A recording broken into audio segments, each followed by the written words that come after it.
21891 21981. Houston, will bank failures end naked shorting? Will the SEC finally step in since the system is melting down? No. I don't think they will. I don't think they'll do a damn thing until it has melted down, and then they'll come out with all the recommendations. I personally think it's all going to be post-mortem. They're going to let the thing crash and go, oh, well, maybe we should make some new rules. And then they'll pass some new rules that, some administration in Congress 8 years down the line will repeal. Just like they did with Dodd-Frank. The special care banks that had $50 billion in assets or more need to take with their deposits and the investments with their deposits got repealed thanks to lobbying by regional banks in 2018 and signed by Trump. And now we have banks collapsing because they deregulated themselves.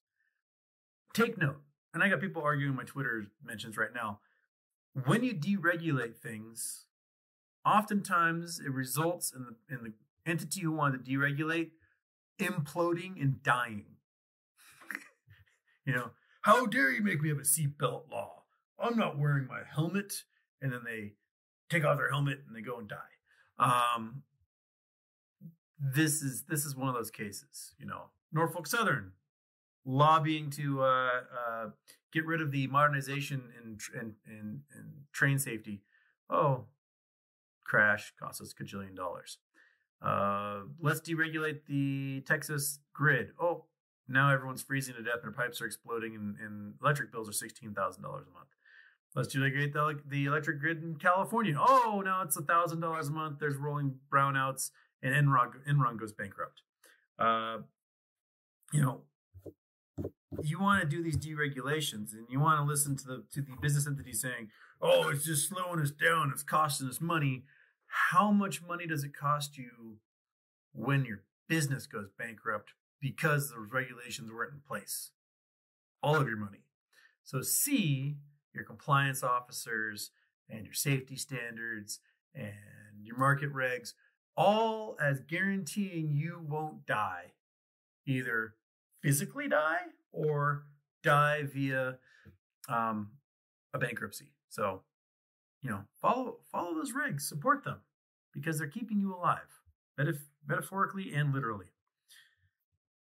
Tremendous. What will the SEC actually do post-crash? Drop 30% or, SEC? SPY? Or what will we see the SEC actually do post-crash? Drop of 30% or now you think more? I think you mean SPY? SPY drop 30%? You're talking about the SPY. Yes. I think the SPY could be at 250 before this is all over. That's where I think it settles. I think it's where it bottoms, is about 250. Because there's liquidity issues across the market, and those liquidity issues have been solved yet. And we need those liquidity issues. We need a contraction to stop inflation, which sucks because if we keep inflation going, we have stagflation, we have all the problems of an economic recession just where no one can afford anything. So, then you have no way to crawl your way out of it. We have to make the hurt happen, and then we can cut interest rates and spur investment, do all that stuff. But we can't do it until inflation is under control. Carl Garibaldi, there's Mount Garibaldi right over there. Can you talk about the explosion in San Bruno and the aftermath that the people responsible didn't face to bring some awareness to it? I lived 2 blocks away from the edge when it happened. San Bruno explosion. Is this the natural gas explosion? Is that what I'm thinking? Let me just open a window so I can do a Google search.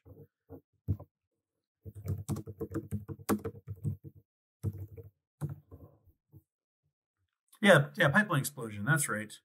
That's PG&E, man. Those guys never do anything right. Okay, so you're only 2 blocks away? Jesus. So how do I talk about this? Power companies don't make money by doing maintenance. So the only way power companies are allowed to make a profit in the United States, because we've got private companies, we've got these regulations from like 1915 to regulate all of them. They can only make a profit when they create more generation of energy, meaning they have to find the most expensive way they can build a power plant they possibly can, and then they can pass those charges along to the customers, and then they can charge like 9 or 10% interest or profit to those charges. So like they'll build a nuclear power plant and it should cost $400 million, but they'll make sure it takes 30 years and costs $5 billion, because the entire time there's cost overruns, they can attach a 10% profit to everything they're charging their customers for. What they can't charge for is maintaining power lines, ensuring that pipelines and stuff are safe and aren't leaking. They don't make any money on that. That costs them money. So you see things like the Paradise Fire that happened. That was because these hooks, right? There's a pole, there's a ring, and there's a hook that attaches to the ring, and then the cable runs to the hook. So the hook was on this eye bolt, bouncing back and forth for 80 years, and literally eroded away the eye bolt on the hook, and the hook fell. That was it. It was done. Gone. And that power line dropped, sparked a fire, killed 85 people, and destroyed billions of dollars in homes and forests and everything else. The pipeline fire that San Bruno had, same reason. It wasn't cost benefit.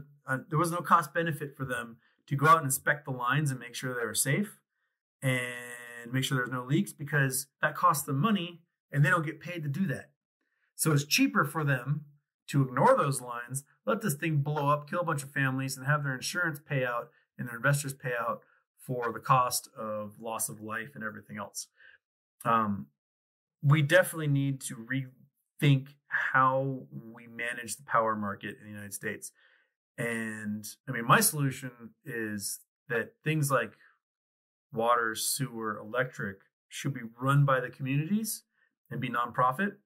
And their mission should be to provide excellent service at the best cost basis you possibly can, and to maintain the infrastructure. I think it's a better system than, allowing private corporations to just kill a bunch of people due to dereliction of duty in maintaining any of their infrastructure, which is what happens. But that being 2 blocks away from them must be terrifying. I remember in the 90s, late 90s, there was a pipeline explosion in Bellingham. Natural gas or jet fuel or something that exploded. And it was a pipeline buried under a nature reserve. And these 2 little boys were out fly fishing or something on a stream. And the pipeline ran right underneath them and blew them into like the stratosphere. Just vaporized them. And then it burned for days until they get shut off. There's a lot of pipeline explosions in the U.S. A lot of pipeline leaks, a lot of pipeline just bad stuff. There's that one place in Los Angeles County that's had a methane leak out of a well for like a decade. And it's one of the largest sources of greenhouse gases like in the world. Because they just haven't capped it. And no one's bothered doing it for like a decade.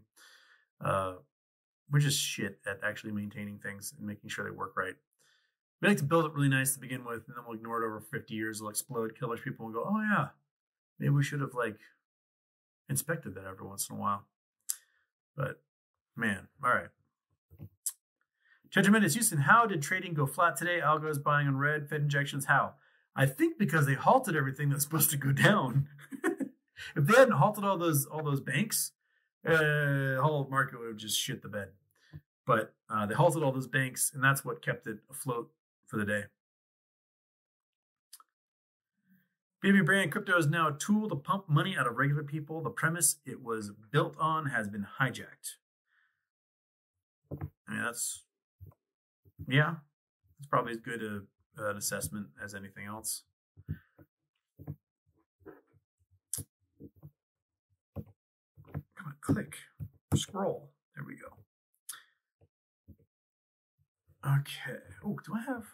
That's what I'm missing. I'm missing a timestamp. Can I toggle? Oh, on this I can't do a timestamp, so I can't see when people messaged. Figure out how far behind I am. I gotta open up this other one. One sec. I open this other one, that one's got timestamps on it. Come on, click.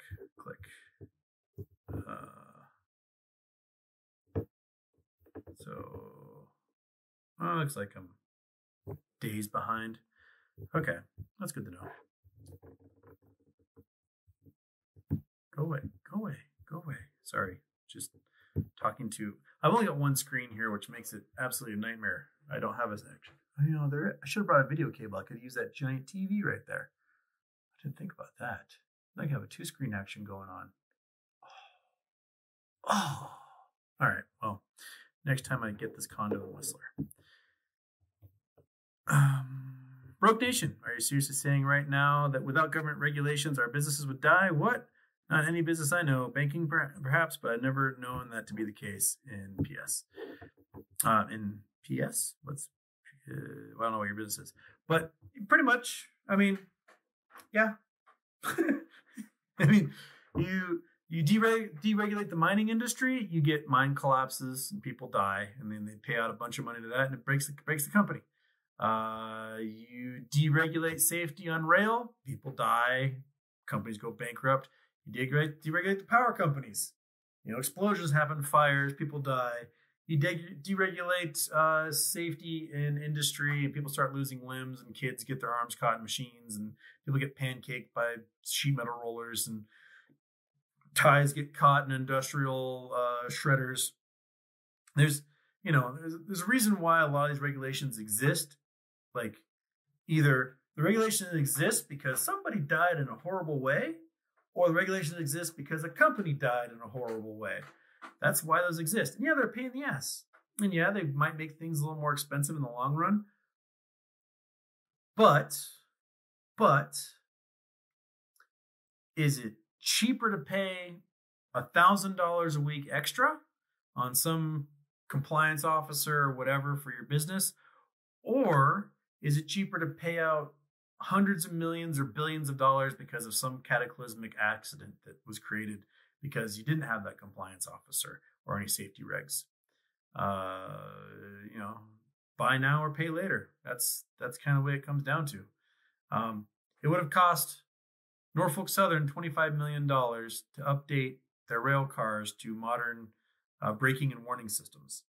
And they spent $18 million lobbying the government to make sure that didn't happen. So boom, there goes most of the cost it would have cost to do that. And now they're probably going to pay billions to the people of East Palestine, Ohio, and they didn't save any money in the long run. So, what good was it for them to lobby against the interests of everybody in the community and themselves?